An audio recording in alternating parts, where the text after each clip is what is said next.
자매님 질문이 있으셨거나 그런 건 있으세요? 성경에 네. 저기 게으름이 죄라고 했잖아요. 네네네. 그럼 제가 이제 사실은 구원 받고도 이제 게으르다면 이것도 계속 이렇게 죄를 짓는 건지. 자매님 그 일 안 하시고 쉬시는 것과 관련해서 말씀하시는 건가요? 아니면 그냥 이게 그 개념이 정확하게 어떤 것을 말씀하시는 건지? 네, 좀 뭐 일도 이제 구하려고 하면 뭐 열심히 포트폴리오도 하고 해야 되는데 뭐 좀 뭐 성경 공부한다는 그런 입장하에 열심히도 안 하고 또 성경 보려고 하는데 자꾸 또 누워 있게 되고 뭐 유튜브도 보고 싶고 좀 이렇게 좀 나태해지는 것 같더라고요. 나태해지시는 것과 관련해서? 네, 그런 거 관련해서 조금 여기 성경은 어떻게 얘기하는지 그런 것도 이제 궁금했고. 네네. 만약에 거듭났는데 이제 죽으면 네네. 지금 그 사람은 어디에 가 있는지 궁금했고. 그 신협 때 이혼하지 말라고 했는데 만약에 이제 그래서 장로교 제가 다녔던 교회에서는 이혼하면 안 된다라고. 그렇진 않아요, 저는.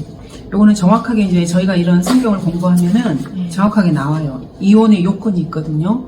뭐 요즘은 막 성격차로 이혼하고 그러잖아요. 근데 이제 제가 이제 간단하게 말을 하면은 기본적으로는 이제 이혼을 하는 걸 주님께서 원하시진 않으셔요. 근데 살다 보면 여러 가지 인생의 일들이 있잖아요. 그래서 배우자가 결혼을 했을 때 둘 중에 하나가 간음을 했을 때 이거는 성경적으로 이혼 사유예요. 첫 번째가 하나 있고 그 다음에 두 번째는 한 사람이 한 사람을 버렸을 때. 그러니까 이제 우리 그리스도인 같은 경우에는 이제 우리가 그리스도인이기 때문에 내가 먼저 사람을 버리거나 이렇게 하면 안 돼요, 솔직히 말하면. 근데 상대방이 배우자가 어떤 비책 사유가 없는데 나를 이렇게 버리고 떠나버렸을 때 이게 이혼이 성립이 돼요. 그리고 이제 당연히 한 사람이 죽었을 때는 이제 이혼이 성립되는 거고. 그리고 또 하나는 내가 이제 그리스도인이 되어서 믿음 생활을 하는데 내 배우자가 믿지 않은 사람인데 나하고 헤어지고자 원했을 때는 그것도 가능해요. 그래서 성경에서는 이 네 가지가 그리스도인의 경우에 이혼이 성립하는 경우예요. 그래서 이제 이거는 이제 저희가 나중에 성경 공부를 해가면서 하나하나 살펴볼 내용이고요. 그 다음에 이제 거듭나서 저희가 가는 것도 이것도 이제 성경으로 살펴봐야 돼요, 하나하나. 왜냐하면 근데 이제 저희가 죽으면 가는 것은 간단하게 말을 하면 이 지구의 대기가 이렇게 있잖아요. 이걸 우리가 첫째 하늘이라 그래요. 새가 날아다니고 구름이 있고, 그 다음에 그 너머에 우리가 알고 있는 우주, 태양도 있고 은하계도 있고, 이거를 우리가 알고 있는 이 우주가 두 번째 하늘이에요. 그리고 이 우주 하나 너머에 주님이 계시는 세 번째 하늘이 있어요. 이거를 저희가 셋째 하늘이라 그래요. 이것도 이제 성경적으로 나중에 다 볼 거예요. 셋째 하늘이라고 하는데 이 셋째 하늘이 그냥 영적인 눈에 안 보이는 이런 게 아니고 물리적으로 실제 보이는 곳이에요. 근데 이게 워낙에 그 우주가 광대하고 넓어서 인간의 힘으로는 갈 수가 없는데 이 셋째 하늘과 둘째 하늘에 어마어마하게 물층이 있어요. 어마어마한 물층이. 그러니까 인간은 도저히 갈 수가 없는 거예요. 거기가 셋째 하늘이에요. 그래서 이 물층을 뚫고 셋째 하늘로 오르고 내리고 이렇게 하는 거예요. 근데 우리는 죽으면 이 몸은 썩어서 흙이 되는데 이 혼이 이 셋째 하늘로 가는 거예요.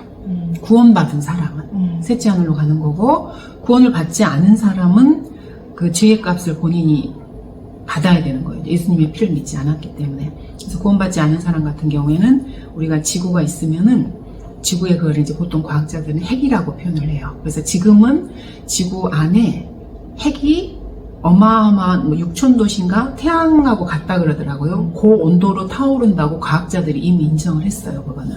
그래서 성경에 보면 계속해서 낮은 곳이라는 표현을 써요. 더 낮은 곳, 낮은 곳. 이것을 그 지옥이라고 우리가 성경적으로는 배워요. 그래서 구원을 받지 않은 사람들은 지옥으로 가는 거예요. 그 혼이, 몸은 이제 똑같이 흙으로 이렇게 흙에서 왔기 때문에 흙으로 돌아가는 거고요. 이제 자매님이 말씀하신 것처럼 게으름과 관련해서 게으름이 죄인 것은 맞아요, 자매님. 자, 근데 이제 사람마다 환경과 이런 것이 다 다르기 때문에 제가 보기에는 제가 이제 경험해 본 바에 의하면은 처음에 어떤 사람이 그리스도인으로 주님을 영접하고 거듭났잖아요. 그럼 그 사람이 직장 생활을 하다가 그렇게 했을 수도 있고요. 아니면 쉬는 상태일 수도 있고, 아니면 뭐 취업 준비생일 수도 있고, 여러 가지 이렇게 환경이 있잖아요. 근데 내가 지금 직장을 안 다니고 있는 쉬는 상황에는 내가 구원을 받았다. 그럼 제가 보기에는 그분에게는 그게 가장 좋은 환경이에요, 지금. 무엇을 할 수 있는 가장 좋은 환경이냐면, 거듭나고 나서 바로 주님의 말씀을 공부해서 주님이 어떤 분이신지 성경적으로 어떤 기반을 잡을 수 있는 너무너무 좋은 환경이에요. 제가 보기엔 그래요. 제 경험상으로 봤을 때는. 네. 그래서 이제 그랬을 경우에 자기가 거기에 이제 계획을 세워서 기본적으로 성경을 공부해서 어떤 틀을 이렇게 딱 다져 놓으면은 자기의 그 믿음 생활을 하는데 너무너무 좋아요. 근데 이제 직장을 다니실 때 구원을 받은 분은 어쨌든 직장 생활을 하셔야 되잖아요. 내가 구원 받을 때 직장을 그만두거나 이렇게 하기가 좀 어렵잖아요, 사실. 그러면 직장 생활하고 또 와서 피곤하고 이러면 사실 성경을 공부할 시간도 별로 없고 영적으로 성장하기가 어려워요. 그런 분들은. 왜냐하면 어쨌든 우리가 영적으로 성장하려면 말씀을 공부해야 되는데 말씀을 공부한다는 것은 내 시간과 노력을 투자를 해야 되는 거거든요. 애기가 이렇게 성장하는 거하고 똑같아요. 엄마가 옆에서 애를 성장시키려면 밥도 먹이고 이렇게 모든 걸 이렇게 해줘야 되잖아요. 그러니까 그거를 본인이 시간이 되면은 할 수 있는 여건이 이미 형성된 상황인 거예요. 그래서 어느 정도 이렇게 하시다가 자매님이 이제 뭐 이렇게 나도 돈이 더 필요하다던가 이렇게 했을 때 그때 다시 직장을 이렇게 알아서 기도하시면서 하면 주님이 반드시 길을 열어주셔요. 그러니까 너무 이렇게 조급해 하실 건 없고 내가 뭐 너무 게으른 삶을 살고 있는가 뭐 이렇게 뭐 자책하실 필요도 없고요. 자매님 제가 보기엔 너무 좋은 상황이에요. 저희도 저기 주중에 목요일 날 뭐 자매 성경 공부도 하고 이렇게 했었어요. 그래서 되게 다들 좋아하고 이렇게 하셨는데 직장도 다니시고 막 이렇게 하셔야 되잖아요. 그래서 몇 분이 직장을 이렇게 알아보고 이렇게 하시는 과정이 주중에는 이게 안 되잖아요. 근데 이제 자매님들 중에서 뭐 직장 안 다니고 뭐 가정 주부만 하시고 이러면 같이 하면 또 좋은 거죠. 예. 시간이 되면 좋은 거예요. 그게.